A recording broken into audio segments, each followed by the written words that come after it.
रायगड महाराष्ट्रासह देश विदेशातील ताज्या बातम्या पाहण्यासाठी मॅक्स इंडिया लाईव्ह चॅनलला सबस्क्राईब करा आणि बेल आयकॉन दाबायला विसरू नका।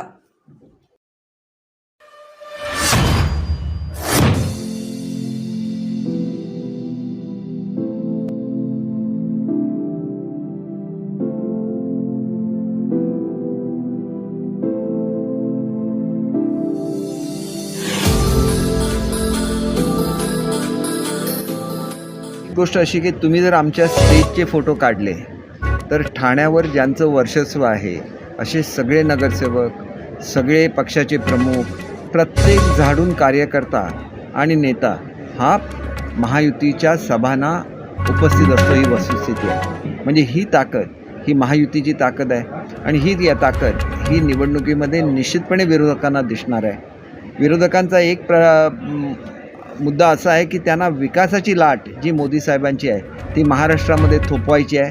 त्याच्यासाठी सहानुभूतीची लाट निर्माण करण्याचा प्रयत्न करत आहेत। आमचा पक्ष फोडला, अमुक झालं, मला या वयात त्रास दिलं, असं करून जे काय बोललं जातं आहे त्याच्यामधली खरी परिस्थिती काय आहे हे ज्या दिवशी महाराष्ट्राच्या जनतेच्या लक्षात येईल ते त्यावेळेला जशी लाट गुजरातमध्ये आहे, जशी लाट राजस्थानमध्ये आहे, जशी लाट मध्य प्रदेशमध्ये आहे, तशीच विकासाची लाट ही महाराष्ट्रामध्ये तयार होईल।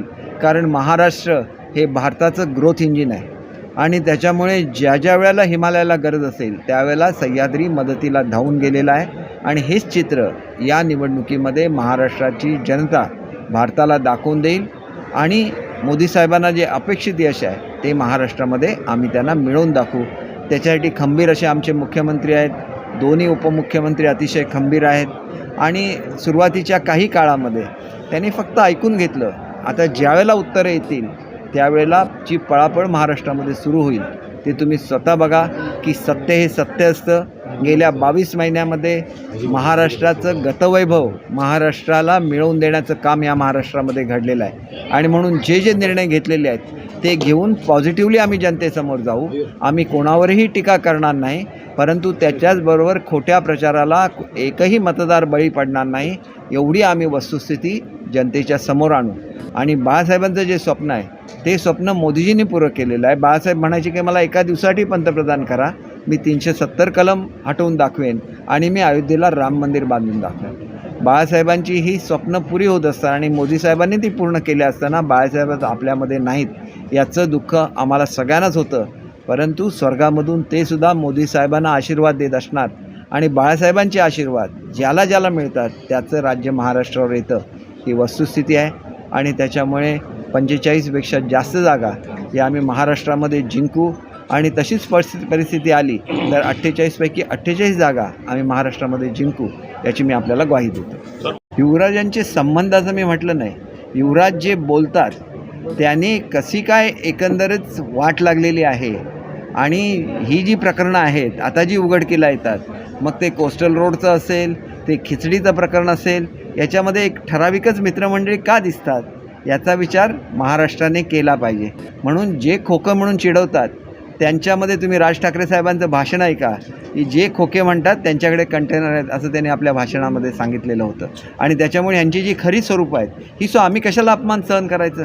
आम्ही 1 रुपया कोणाकडून घेतलेला नाही आहे। आम्ही आमची निष्ठा, आमचं एकच म्हणणं होतं की तुम्ही महायुतीमध्ये राहा, तुम्हीच मुख्यमंत्री राहा, तुम्ही मुख्यमंत्री पदावरून उतरूसुद्धा नका, परंतु सेना भाजपची जी बाळासाहेबांनी केलेली युती आहे ती पुन्हा एकदा आम्ही महाराष्ट्रामध्ये आणूया एवढंच आमचं म्हणणं होतं।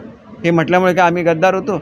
महाराष्ट्राच्या जनतेने महायुतीला मतदान केलं होतं, त्यांनी काँग्रेसला मतदान केलेलं नव्हतं आणि त्याच्यामुळे त्यांनी विरोधी पक्षामध्ये काँग्रेस बसावी असा जो जनादेश दिलेला आहे त्याचा अपमान तुम्ही केला, पदासाठी केला। ठीक आहे, पद उपभोगलं, आता निदान आपण पुन्हा एकदा मूळ जे आपला प्रवाह आहे त्याच्यावर गेलं पाहिजे। आपल्या राज्याची जी प्रगती थांबलेली आहे ती प्रगती वेगाने पुन्हा झाली पाहिजे असा विचार मानणं म्हणजे काय चुकीचं नाही। हा विचार महाराष्ट्राच्या हिताचा आहे, आम्ही तो उघडपणे मांडला आणि ज्या वेळेला ह्याला मान्यता मिळाली नाही त्यावेळेला आम्ही आमची भूमिका उघडपणे घेतलेली आहे। तुम्हाला काही म्हणण्याचा अधिकार नाही आहे।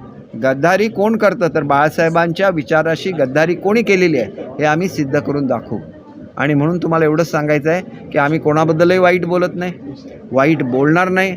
आम्ही पॉझिटिव्हली आम्ही केलेल्या कामाचा प्रचार करू मोदी साहेबांनी ह्या भारतासाठी काय काय केलं हे लोकांसमोर आणू आणि आम्ही प्रचंड मताने आमचे कॅन्डिडेट निवडून आणू.